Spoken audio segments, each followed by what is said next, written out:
Dirk Terpstra, and welcome to the Noticias I+i+e. Thank you very much. I really appreciate it that you're interested to have a talk with me. People always want advice about orientation or reorientation for their lives.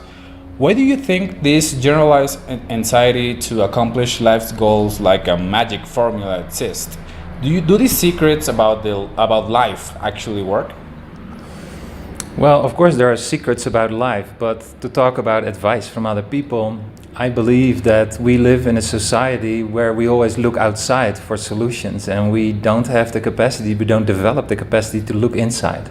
And when you can trust your intuition, and that sounds for many people a little soft and a little hard to explain, but there's a lot of science behind intuition, then you get all the advice from inside. This is why I'm an intuitive speaker. I often don't even have to prepare for what I want to say because it comes from a deeper place, and it's actually very cool when you can embrace that. We are all used to talk about the qualities of a leader, right? Mm-hmm.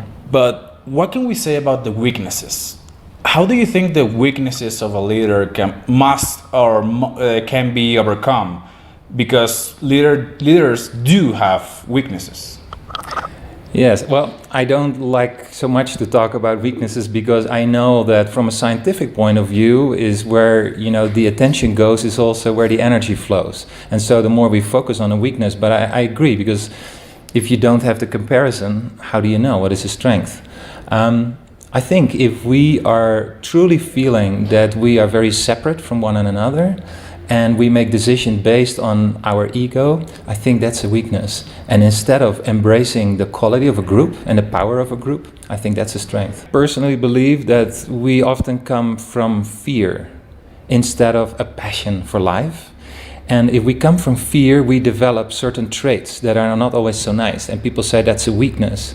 I think we have to dig a little bit deeper and also to understand the science of who we really are. Because we then understand that we are actually magnificent and we don't need to embrace those weaknesses. Often a weakness is something that we don't understand in ourselves. And then we explain it as a weakness. But it's more something that we need to understand better. And when we begin to understand that part of ourselves that is still not discovered, then it actually becomes a strength. So you can turn it over. Did you find the meaning of love? And where is this universal energy that you say love is? Yeah, love is often a scary thing to talk about, and it seems a little soft and squishy. And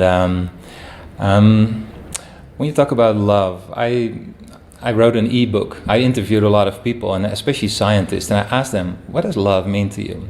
But for me, personally, I think when everything that is based on our ego to make us feel better, that's not real, that's not authentic, if that drops away, then automatically love will appear. Because I believe, whether you believe in a God or not, we know that there is a creator. There is a beautiful creation, and I live in the mountains in Canada. And when I go out, and in the springtime, I find these beautiful flowers, and I see the perfection in the flower. I look at the flower. I go down because I have to go down because I'm tall, and I look at the perfection of the flower, and I see the little spots and all the little texture in the leaves, and I think that's so perfect. It's really perfect. But I also know that this flower is part of the same creation as I'm part of. But yet, we are so critical of ourselves. So we see the perfection in the flower, and we are from the same creation of the flower, and yet we don't see the perfection in ourselves. And that doesn't make sense to me. Oh, so you see love not just as, the connection between men and women or whatever, but also in every single thing that exists. It's good that you say that, because I didn't even think about that. Yes, of course there's love between men and women, but the way I go through life at the moment, I basically can fall in love with anything or anybody, because if you see people for their essence, then I think that is love. I work a lot with veterans, with trauma. They have deep, deep trauma, and they're very ashamed often of their position. And we all have stories that we accumulate during the years. I grew up in the Netherlands. I have a very different upbringing than you have had, but these are all stories. These are layers around the essence of who we are. But I never lived your story. You never lived my story. So for me, it's easy to look through all your stories and look for the essence, who you really are. That what you showed to me. I believe that's love. And so it doesn't have to be between a man and a woman. There's love in creation itself. There's love in the science. There's everywhere there is love. Here in Colombia, for example, because everybody knows that we have lived almost over half a century of war and conflict, and we all want peace already, like just a little, and actually focus on, you know, investigations and in education and actually make things better. Just stop with the conflict. So it is very correct, very real what you are just saying.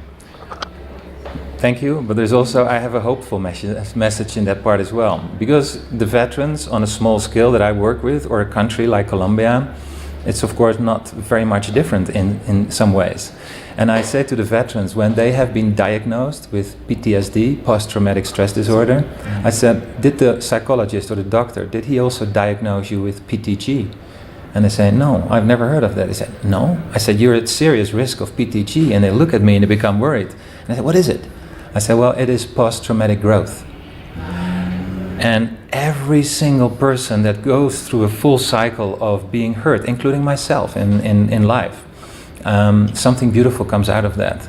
And so if we're sometimes at despair in a certain situation, even in a country, I know that like Colombia could be just the start of a beautiful growth from within, and we start healing in a way, and we start growing thanks, not despite, but thanks to all the trauma that has been going on in a country. Because all the people that I meet here, I don't meet them for their layers of conditioning, but I see their essence, and they're all ready to embrace more of this.